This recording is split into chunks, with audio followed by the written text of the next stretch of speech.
The district collector's message has arrived. Begin the work now. The whistle blew and the bulldozer began to roar with a thundering sound.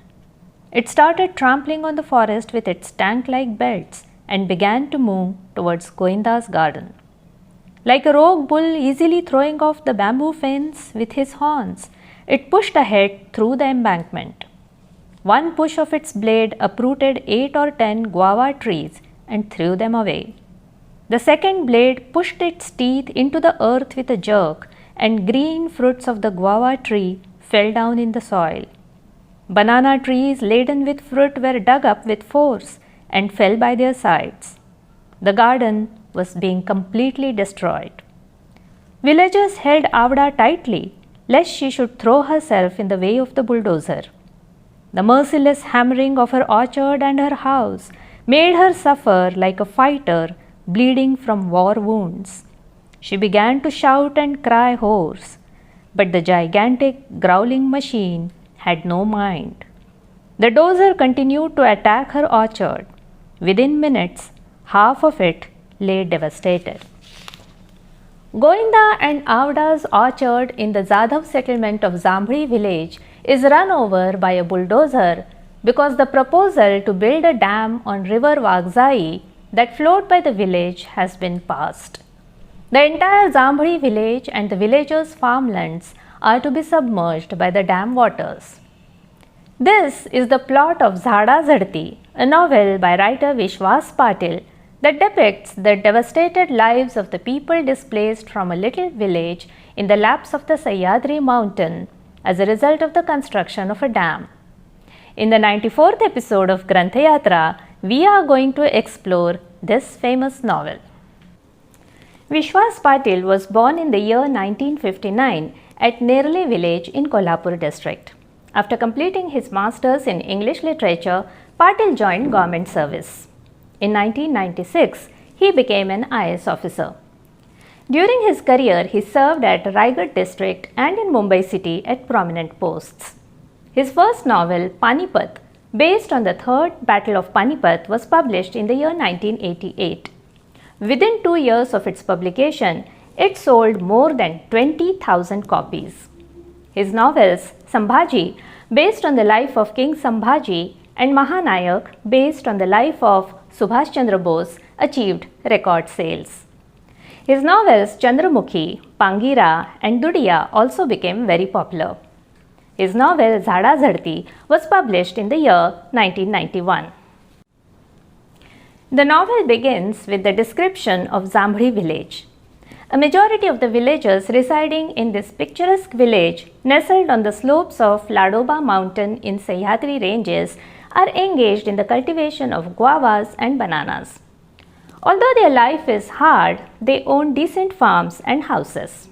In the last few years, their fruits have been fetching a good price at the weekly market in a nearby town, and they have some spare money in their hands.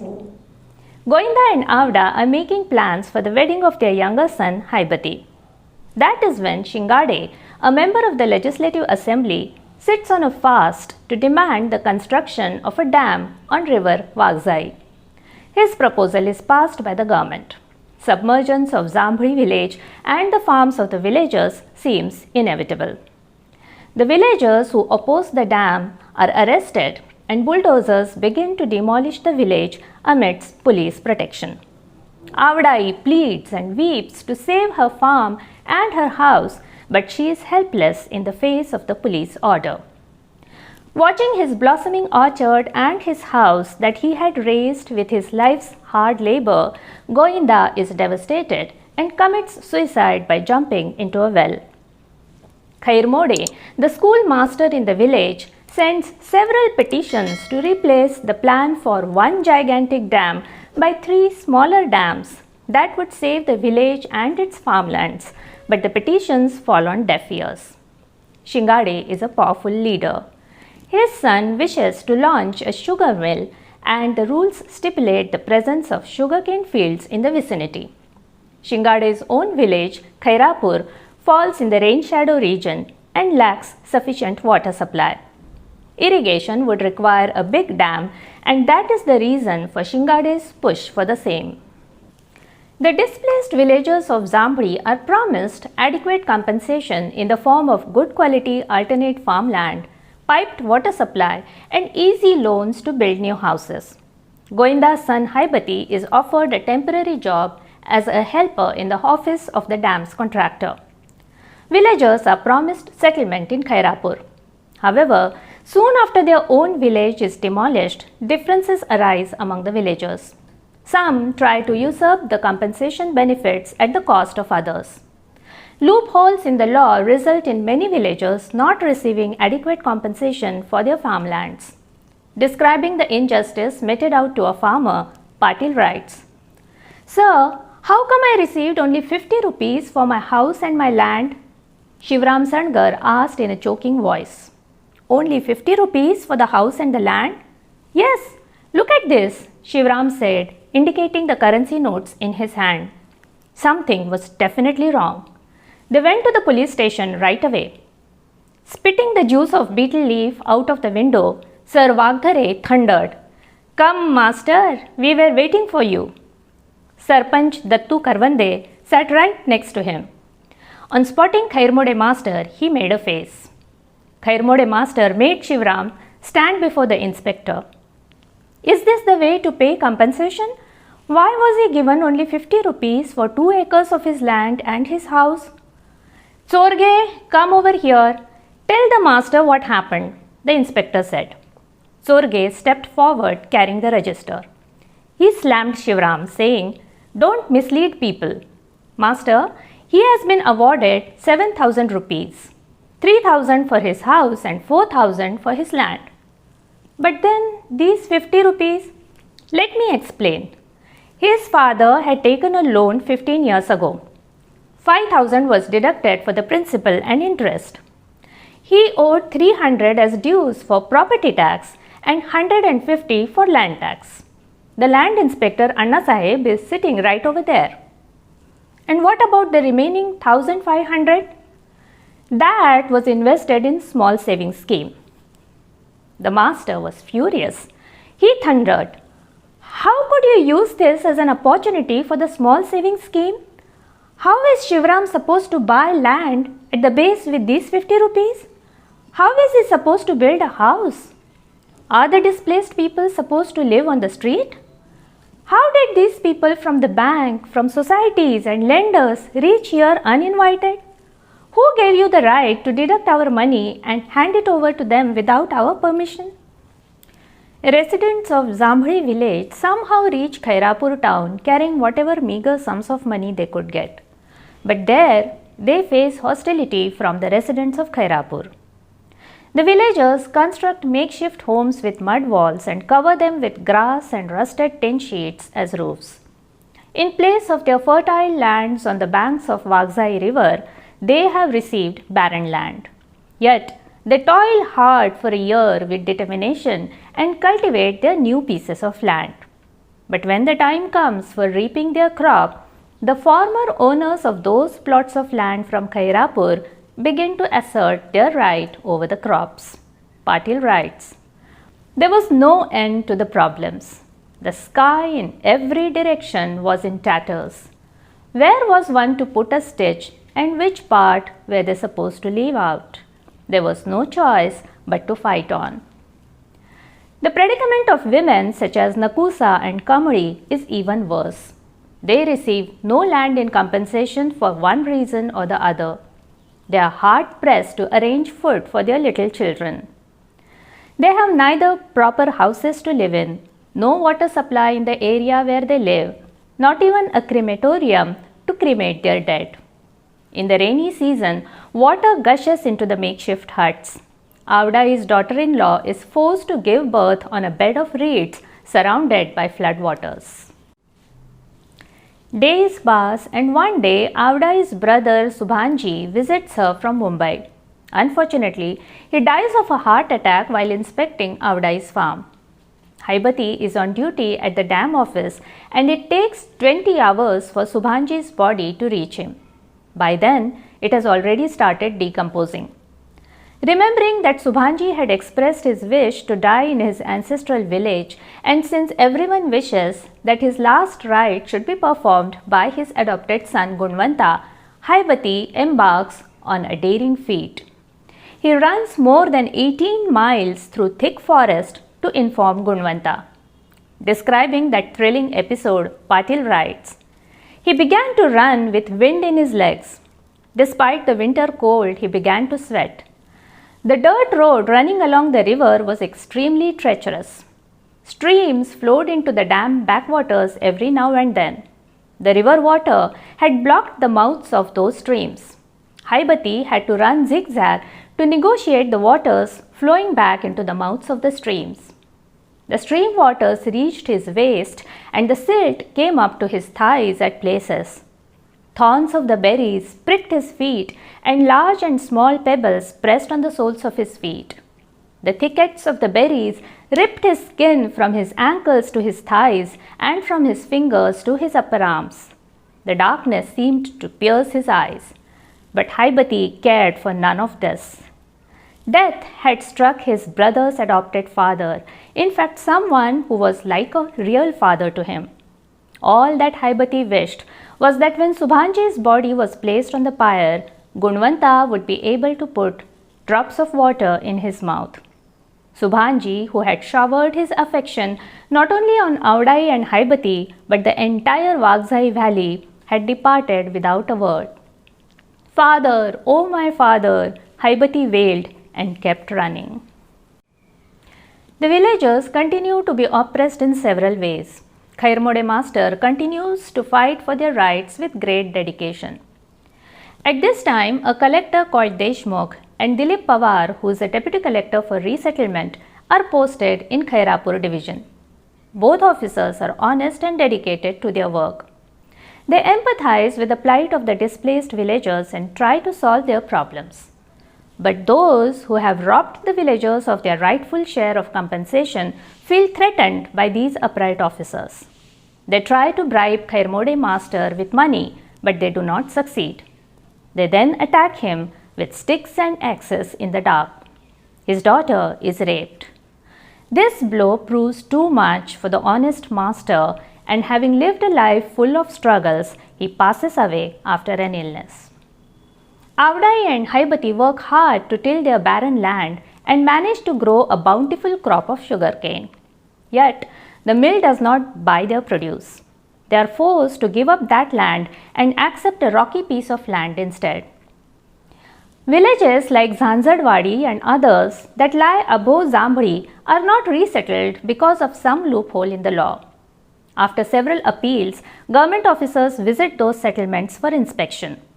They make many promises, but in reality, the people of those villages do not get justice. Over the years, city dwellers begin to get acquainted with this green mountain beside the serene backwaters of the dam. Builders begin to visit the place to scout the land for bungalows and hotels. Kushapa and Haibati get a good price for their lands. Awada uses that money to build a small house. She again works hard to till her new barren piece of land.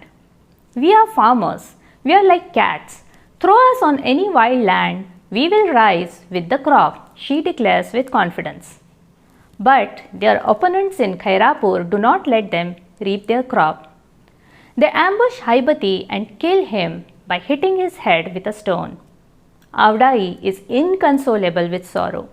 And yet, she overcomes her grief to guide the other youngsters in the village. She persuades them not to pursue violent revenge, but to continue their lawful resistance. When the chief minister is scheduled to visit the site of the dam to open a tourist center there, the villagers march to the gathering. 1,000 people from Zanzadwadi and other villages join them. To avoid a confrontation in the presence of the chief minister, the officials agree to two demands by the villagers. Satisfied that there has been at least some progress, the villagers turn back. This novel describes in vivid, realistic details how people displaced by large dams continue to suffer not only year after year, but even generation after generation.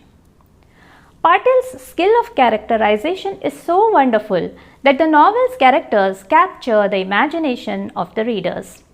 Awada, who toils hard to make a living and provide for her family despite losing everything that she possessed. Banubai, who is declared dead by her stepson to usurp her share of compensation and who struggles to prove that she is alive.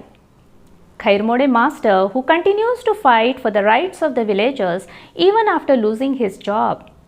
Haibati, who is devastated after losing out on a permanent job despite suffering continued humiliation and having toiled for years.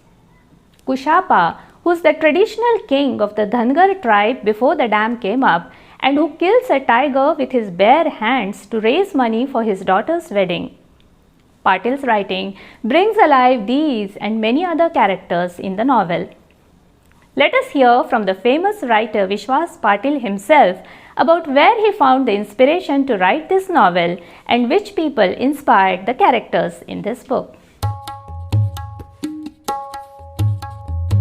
My novel, Marathi novel, Zadazadati, which is translated in English by Kirti Ramachandra as a dirge for the damned. It is published by Hardship in English. This is a story of masses. Those were troubled by the creation of big dams and their question of rehabilitation. As an officer, I was working in Pune district as a resettlement officer, district resettlement officer. And day and night, I was indulged with this great work, great task before 25 years. And the very experience, the first-hand experience I have came across, I have penned down in my version, in my novel. I noticed a shepherd in a valley who had actually fought with a tiger for skinning him. And he was interested to skin out the tiger for raising the money for his daughter's dowry. So such kind of many questions, many issues there were around these displaced people. I still remember I have seen Awada Bai when a bulldozer was smashing her guava garden and banana garden. She went over there and she caught the collar of the driver of the bulldozer and she questioned him, who is this Sarkar? What right they have to displace us? I think this novel, which is totally based on the problems of dam-affected people, this question is not related with Maharashtra only. But wherever the construction of dam is there, this question is a bigger question. I went in Assam also.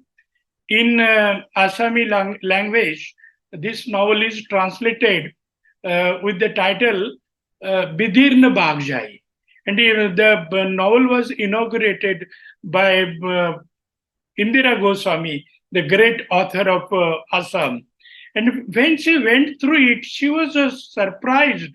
And she told me that when opportunity will come, I will visit Maharashtra, and I am very much interested to see the dam sites.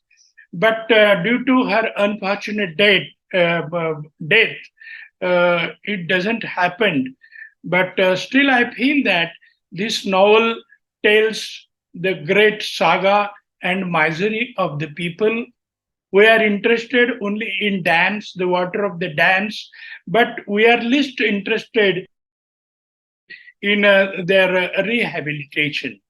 They are wandering here and there for the want of graveyard also. They won't get proper graveyard. Whereas in new rehabilitation town, they are denied. The dead bodies of PAPs, that is project affected people, are not allowed to burn in their own graveyards. So what I feel is that we should look at their problems. I recollect one incident in Maharashtra. Late YB Chavan, the central government, central minister from Maharashtra, he was called for the inauguration of one dam. That time, one old woman threw the puja thali in the hand of Chavan Saab. She actually kicked that puja thali. But then Yashwant Rao was a wise man, very learned man.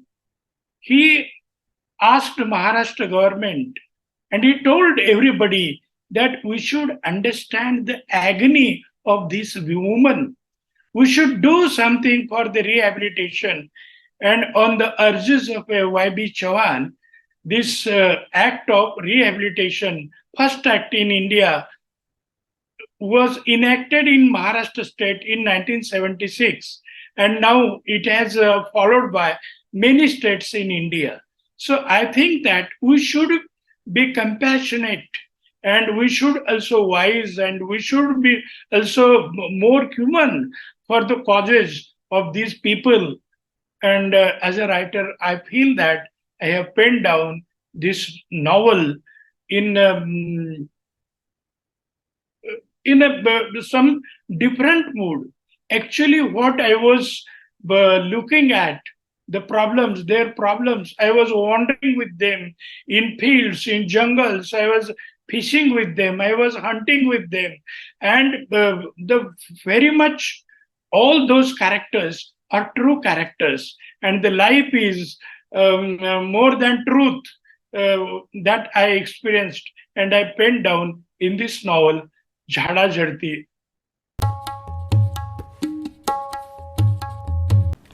Despite dealing with the social problem of the resettlement of people displaced by a dam, the novel does not turn into rhetoric. Instead of resorting to the debate of development versus nature, Patil emphasizes the fact that development should not lead to trampling of the rights of the disadvantaged people and that they should be resettled in accordance with the law. Do read this important novel that received the Sahitya Akademi Award. We shall meet in the next episode of Granthyatra to explore some mysterious tales of fantasy. Until then, keep reading.